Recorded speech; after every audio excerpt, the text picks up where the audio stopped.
नमस्कार, आप देख रहे हैं रियल न्यूज और मैं हूं धनी आपके साथ। तो चलिए आज हम आपको बताते हैं एक ऐसी महिला के बारे में, शायद उसके घर वालों ने कभी नहीं सोचा होगा या उसकी कंट्री वालों ने या उसके गांव वालों ने कभी नहीं सोचा होगा कि ये महिला वर्ल्ड के सुपर पावर कहे जाने वाले कंट्री यानी अमेरिका की उपराष्ट्रपति कभी बनेगी। तो चलिए आज हम आपको बताते हैं कमला हैरिस के बारे में, जो 20 जनवरी को अमेरिका में होने वाले उपराष्ट्रपति चुनाव में जीती थी और उपराष्ट्रपति चुनाव के लिए शपथ ले चुकी है। तो चलिए आज हम आपको बताते हैं क्या है कमला हैरिस का अतीत।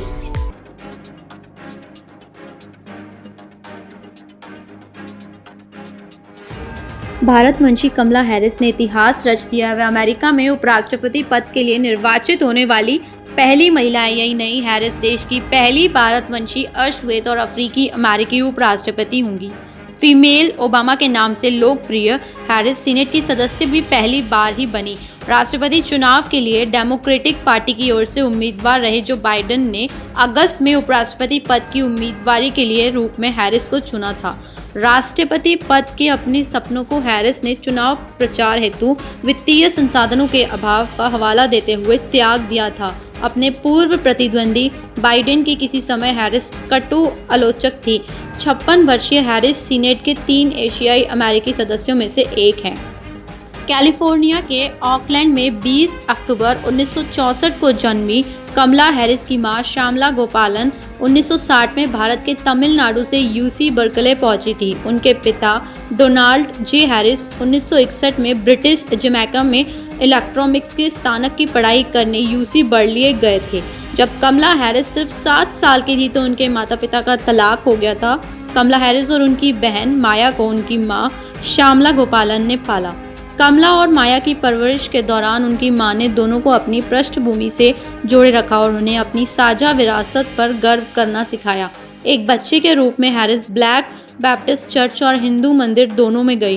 हैरिस ने अपनी आत्मकथा में लिखा, मेरी मां बहुत ही अच्छी तरीके से समझती कि वह 2 ब्लैक बेटियों की परवरिश कर रही है।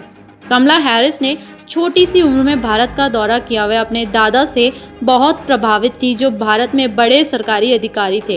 हार्वर्ड विश्वविद्यालय में अध्ययन के बाद हैरिस ने कैलिफोर्निया विश्वविद्यालय से कानून की पढ़ाई की। कानून की पढ़ाई करने के बाद हैरिस 1990 में सहायक जिला अटॉर्नी के रूप में ऑकलैंड में अल्मेडा काउंटी अभियोजक के कार्यालय में शामिल हो गई। उन्होंने यौन अपराधों पर ध्यान केंद्रित किया। 1994 में हैरिस ने कैलिफोर्निया की राजनीति में एक पावर हाउस बिली ब्राउन के साथ डेटिंग शुरू की जो उस समय सीनेट के सदस्य थे और हैरिस से 30 साल बड़े थे।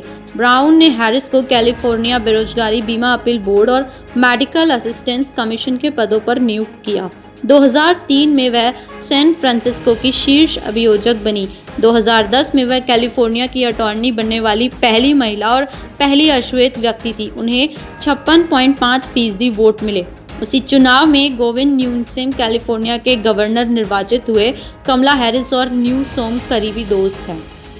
2004 में उनकी दोस्ती बराक ओबामा के साथ हुई। 2008 में जब बराक ओबामा राष्ट्रपति चुनाव लड़ रहे थे तो कैलिफोर्निया से उनका समर्थन करने में हैरिस सबसे आगे थी। 2013 में तत्कालीन राष्ट्रपति बराक ओबामा ने हैरिस को देश में सबसे अच्छी दिखने वाली अटॉर्नी जनरल कहा था। बाद में आलोचकों द्वारा टिप्पणी को लिंगवादी करार देने के बाद उन्होंने माफी मांगी। 2014 में जब अपने साथी वकील डगलस एम्पहॉफ से विवाह किया तो वह भारतीय, अफ्रीकी और अमेरिकी परंपरा के साथ साथ यहूदी परंपरा से भी जुड़ गई थी। 2016 में हैरिस कैलिफोर्निया से जूनियर अमेरिकी सीनेटर चुनी गई।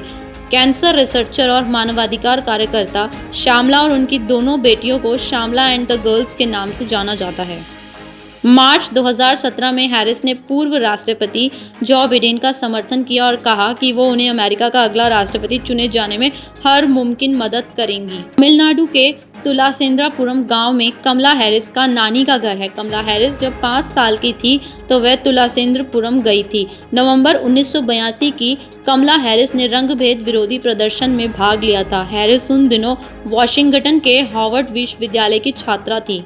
कमला हैरिस उपराष्ट्रपति बनने वाली पहली महिला उम्मीदवार है। इससे पहले 2008 में रिपब्लिकन पार्टी ने सारा पैरिस को अपना उम्मीदवार बनाया था और 1984 में डेमोक्रेटिक पार्टी ने गिराल्डिन फेराडे को अपना उम्मीदवार बनाया था, लेकिन दोनों ही चुनाव हार गई थी। राष्ट्र के नाम अपने पहले संबोधन के दौरान कमला हैरिस अपनी मां श्यामला गोपालन को याद कर भावुक भी हो गई थी। कमला हैरिस को चुनाव में मिली जीत के बाद भारत के तमिलनाडु के तिरुवर जिले तुलासिंद्रमपुरम गांव में भी जश्न मनाया जा रहा था। 2020 में कमला हैरिस ने राष्ट्रपति पद की दावेदारी में अपना नाम वापस ले लिए थे, लेकिन अब 2024 में डेमोक्रेटिक उम्मीदवार भी हो सकती हैं, चुनी जा चुकी हैं। अगर आपको ये हमारा वीडियो पसंद आया हो तो हमारे चैनल को सब्सक्राइब करना बिल्कुल ना भूलें और इस वीडियो को लाइक करना बिल्कुल ना भूलें।